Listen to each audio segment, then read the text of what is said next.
নমস্কার বন্ধুরা, আশা করি আপনারা সবাই ভালো আছেন। আমরাও ভালো আছি। আমার ছোট্ট দুনিয়া চ্যানেলে আপনাদেরকে স্বাগত।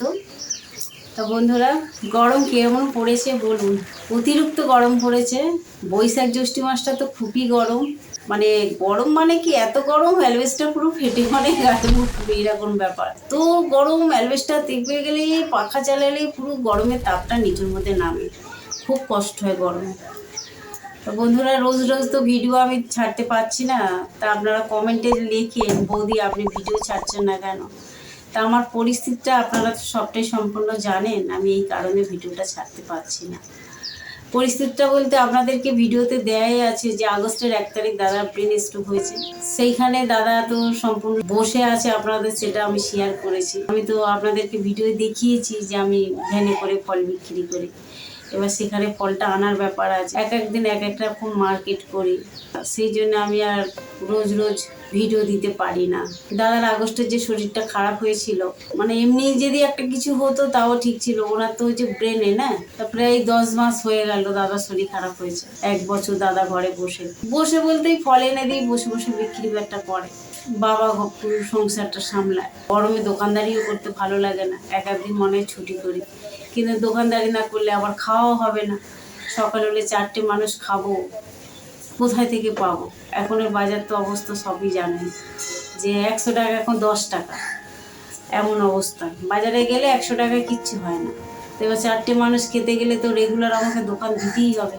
এবার খাওয়া দাওয়া আছে, তার মধ্যে ইলেকট্রিকের বিল আছে, গ্যাস আছে, ওর মাসে 6,000 টাকার ওষুধ প্রত্যেক, মানে 9 দিন ছাড়া 2,000 টাকার ওষুধ লাগে। 25 টাকা কম 2,000 টাকার ওষুধ। মেয়ের স্কুল গাড়ির টাকা আছে, তারপরে আমার একটা লোন চলছে, সেখানে 2,000 টাকা দেবার আছে। কিভাবে আমি চালাবো? তা মিথ্যে কথা বলবো না, সময় অসময় ননদরা একটু হেল্প করে, বড় ননদ ছোট ননদ দুজনেই। এইভাবেই আছি। মে মাসের ওই 6-7 তারিখ নাগাদ আমার বাবা যে শ্বশুরমশাই, উনি ওনার মেয়ের বাড়ি গিয়া, গরম পড়েছে অতিরিক্ত, তা মেয়ে ফোন করেছে বাবা আমার বাড়িতে কদিন এসে কাটিয়ে যায়। তা আমার ছোট ননদের বাড়িতে গেল, গিয়ে বেশ 6-7 দিন হয়ে গেছে আছে। তো এবার বুদ্ধ পূর্ণিমা সিন্নি দেবার আছে, আমার ছোট ননদের বাড়ি একটু বড় করে পুজো হয়, বললো তাহলে পুজোটা কাটিয়ে যাব। এবার আমার মেয়ের যাওয়ার কথা আছে, আমাদেরও যাওয়ার কথা ছিল। তা আমরা যেহেতু এইটা না করলে আমাদের চলবে না, ওর জন্য আমাদের উপরে বেশি প্রেশার দেয় না আমার ননদ, যে তোদের না আসলেও হবে, আমার মানুকে আর বাবা যেন থাকে। তাই বাবা আগে থেকে চলে গেছে। এবার আমার ছোট ননদ আগের দিনে আনতে আসবে আমার মেয়েকে। ছেলের জন্মদিন আছে, আবার বুদ্ধ পূর্ণিমা আছে। মানে আমার ছোট ননদের ছেলে, মানে আমাদের বাবুর জন্মদিন আছে, আর বুদ্ধ পূর্ণিমার সিন্নি আছে।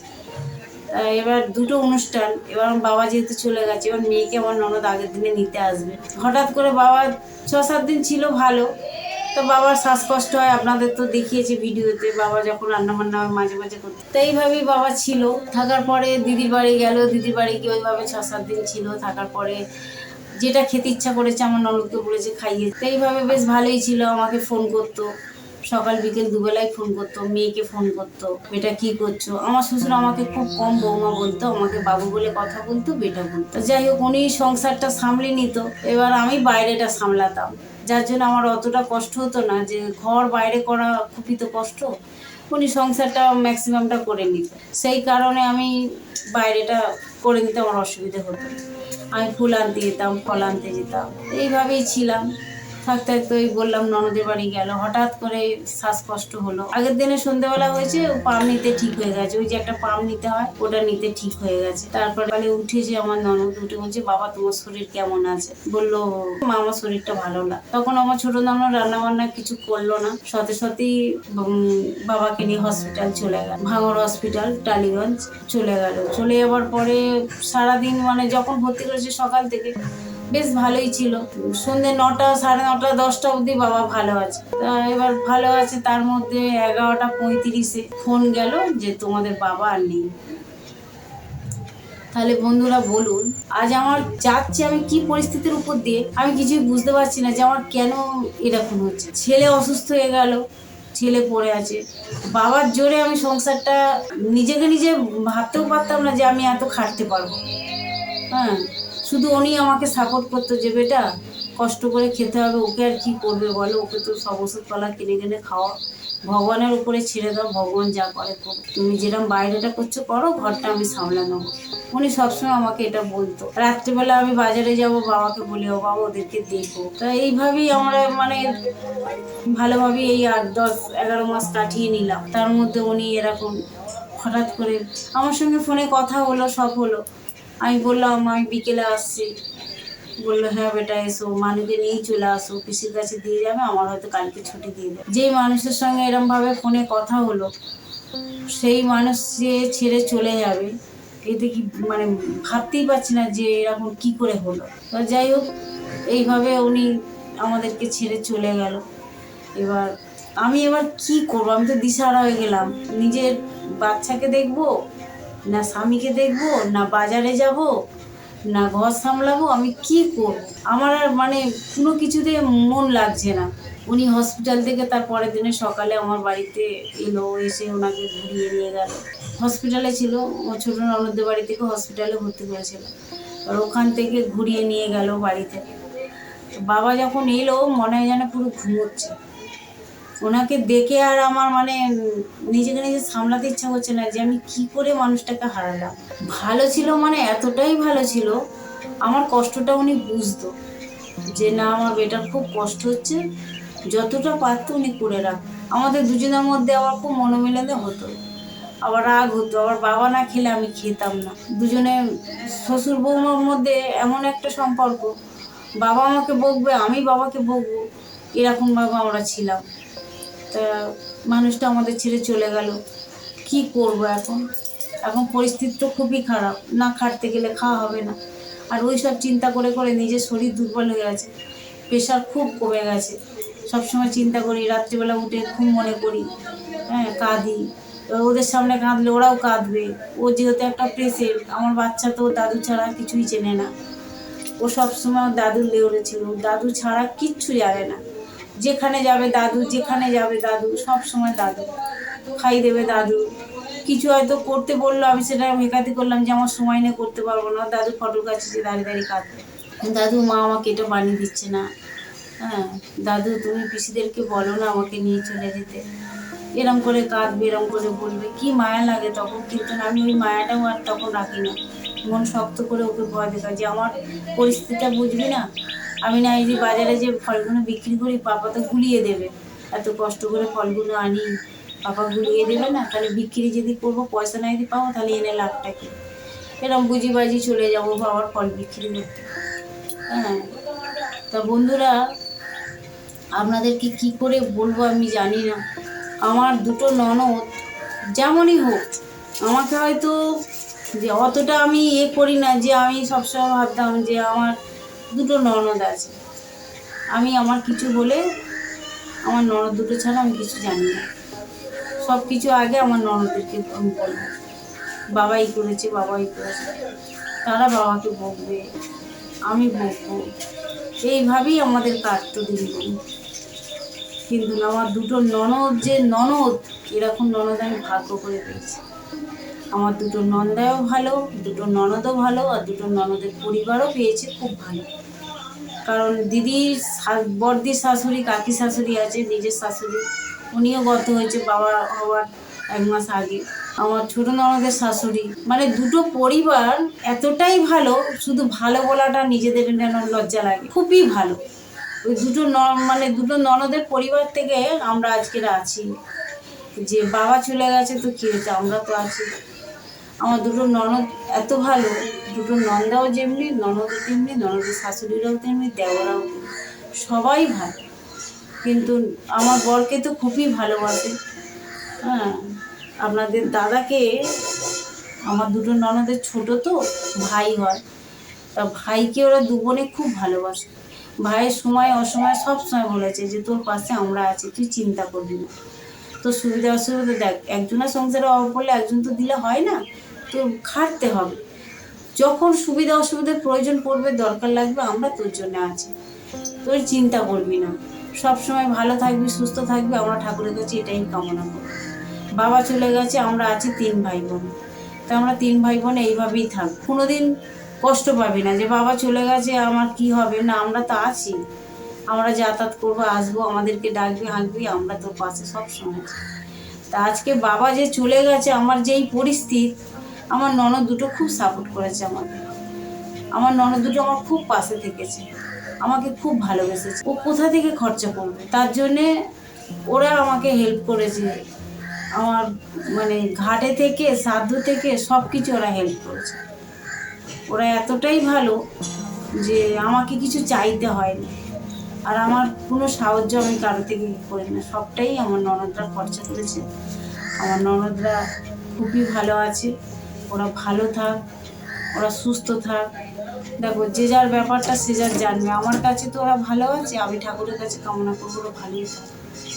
ওরাও ঠাকুরের কাছে কামনা করে আমার মেয়ে, আমার স্বামী, আমি সবসময় সুস্থ সবল থাকি।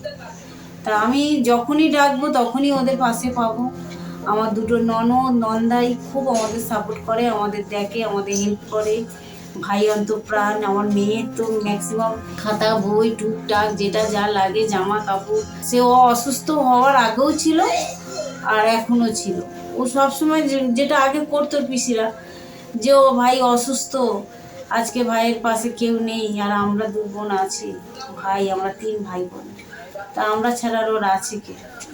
তো সেই কারণে ওরা যতটা পারে আমাকে হেল্প করে, 2 বোনই হেল্প করে। হ্যাঁ, 2 বোনের পরিবার থেকেও আমাকে হেল্প করে। এইভাবেই আমরা আছি।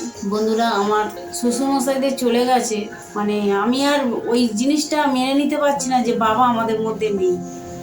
এতটাই আমার কষ্ট হচ্ছে, যখনই মনে হয় তখনই মুখে ওড়না চাপা দিয়ে আমি কাঁদি যে বাবা তুমি সত্যিই চলে গেলে। হয়তো বয়স হয়ে গেছে, উনি ভুগলে আমার হয়তো মুখ খেত, আমি বকতাম, কিন্তু আমার ঘরের মধ্যে উনি যে ছিল, এটাই আমার সব থেকে। আমি যে ঘরে ঢুকলে আমার খুব কষ্ট হচ্ছে, যে আমি ঘরে ঢুকলেই মনে বাবা এরকম ডাক্তার চলে আসে। আমি তখন কি করে সামলাইছি, একমাত্র আমি রান্নাঘরে রান্না করি, কাঁদি। হ্যাঁ, বাবা একটু এটা কেটে দাও না, বাবা ওটা কেটে দাও না, তখন খুব কষ্ট হয়, খুব কাঁদি। কি করব বলুন বন্ধুরা, এইভাবেই আছি, সামলাতে হচ্ছে। তার মধ্যে বাজারে যাচ্ছি, এই করে যাই হোক, বাবা চলে গেল। আজকের প্রায় 15 দিনে কাজ হলো। আজ এই মানে 15 দিনে কাজ হওয়ার পরে 2 দিন পরেই আমি ভিডিওটা করছি। কেননা আপনাদেরকে না বললে আপনারা তো জানতে পারবেন না যে বৌদি কী কারণে ভিডিও দেয়নি। তো এই কারণেই দিতে পারছি না। খুব ভালোভাবে কাজ মিটেছে। আমার ননদরা খুব হেল্প করেছে, আমার মামা শ্বশুরা হেল্প করেছে, সবাই মিলে দিয়ে আমার বাবার কাজ হয়েছে। মায়ের বেলাতেও তাই, মা চলে যাওয়ার পরে এত আমি কষ্ট পাইনি। আমার মানুষ বাবাও কষ্ট পায় না এত, কিন্তু বাবাটা একভাবে আমাদের সাথে ছিল। যেরকম আমরা থাকতাম, বাবাও তো আমাদের সঙ্গে সঙ্গে সবসময় থাকতো। তাই বাবাকে আমরা খুব মিস করি। আমার ভাগ্নি আমার মেয়েকে খুব ভালোবাসে। দুঃখের বিষয়ে আমার মেয়ের যদি কিছু দেখে ছেঁড়া ফাটা, আমার ভাগ্নির টিফিন খাওয়ার পয়সা থেকে আমার মেয়ের জন্য সব কিছু কিনে আনে। আর আমার শ্বশুরমশাইও সবসময় বলতো আমার 3 ছেলে, তা 3 ছেলেরই কর্তব্য আমার শ্বশুরমশাইয়ের পালন করেছে। আমার 3টে ছেলে, আমার 2টো জামাই আর আমার ছেলে, 3টে ছেলে সবসময় বলতো। তা আমার শ্বশুরমশাই সেরকমই ভাগ্য করেছিল যে 3 ছেলেই তার কর্তব্য পালন করেছে। হয়তো আমার সমর্থ নেই এই পরিস্থিতিতে, কিন্তু আমার 2 নন্দাই আমার শ্বশুরের সমস্ত সৎ কাজের ব্যবস্থা করে সব কিছু ভালো মতো মিটিয়েছে। আর এইভাবেই আমরা আছি বন্ধুরা। চলুন আমার বাবাকে দেখাই। এই আমার শ্বশুরমশাই। বন্ধুরা, আমার বাবাকে দেখেছেন তো আপনারা। আমার বাবা অনেক কিছু রান্না করতে পারত। সারা শীতে ধনেপাতার চাটনি, বেগুন পোড়া, হ্যাঁ, যা তরকা, যা খেতে ইচ্ছা করতো সব শীতকালে আমার শ্বশুরমশাই সব বানাতো। এই আমাদের বাবা আমাদের ছেড়ে চলে গেল, আমি একা করে দিলাম। আমাকে একা করে দেও, বাবা চলে গেছে। এইটা আমার শাশুড়ি। আমার শাশুড়ি চলে গেছে, 7 বছর হয়ে গেল। দুজনকে এক জায়গায় রাখবো এখনো ঠিক করিনি, দুজনে একই জায়গায় থাকবে। এদের আমি সকাল বিকেল মুখ দেখি, এদেরকে বলে যাই যে এদেরকে রেখে দিয়ে যাচ্ছি, বাবা মা তোমরা ওদেরকে দেখবে। আর কি করব, দুজনেই তো ছেড়ে চলে গেল, কাদের নিয়ে থাকবো? এই 2টো বাচ্চাকে যেন আমি নিয়ে আছি। একটা কথা বলবো বারবার ভুলে যাচ্ছে, সেই মানুষকে নিয়ে আর এই মানুষটাকে নিয়ে আমি আছি। এতদিন তো ঠাকুর দিতে পারি না, প্রায় 17-18 দিনের অন্তত বেশি হয়ে যাবে ঠাকুর দিতে পারি না। আজকে ঠাকুর দিলাম। এই আমার মা লক্ষ্মী, জগদ্ধাত্রী ঠাকুর, আমার গুরু বাবা, এই গুরু বাবা। বন্ধুরা, আপনাদেরকে সম্পূর্ণ সবটাই বললাম, আপনারা শুনেছেন। এইভাবেই আমরা ভিডিও হয়তো ছাড়বো, রোজ রোজ ছাড়তে পারবো না, কারণ আপনারা তো সবটাই জানেন দাদা এডিট করতে পারে না। হ্যাঁ, আমি একটা দুটো করে আমার পাশের বাড়ি একটা যা সম্পর্কে হয় ওর ছেলে আমাকে এডিট করে দেয় ওই বাবু আমাকে বলেছে, বাবু তো পড়াশোনা করে, ওর তো ঠিকঠাক সময় হয় না, তবে বলেছে যে তোমার যখন সময় হবে আমাকে একটা দুটো করে দিয়ে যেও, আমি তোমাদের করে দেব। এইভাবেই আমি আছি, যার জন্যে রোজ রোজ ভিডিওটা করতে পারছি না।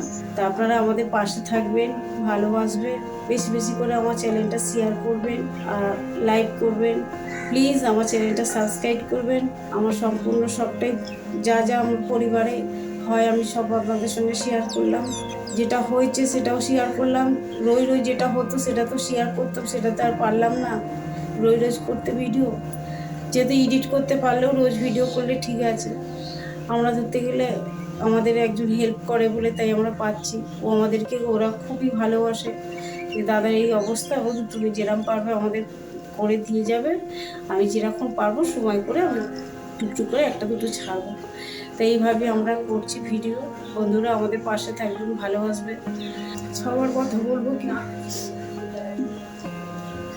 বাবা তো চলেই গেল, আমি ভীষণ একা হয়ে গেছি বন্ধুরা, খুব কষ্ট হয়, তাও আমি সামলে নিই। আপনারা আমার পাশে থাকবেন, আমাদের ভালোবাসবেন। দেখা হচ্ছে পরবর্তীকালে। এতক্ষণ থাকার জন্য অসংখ্য ধন্যবাদ। নমস্কার।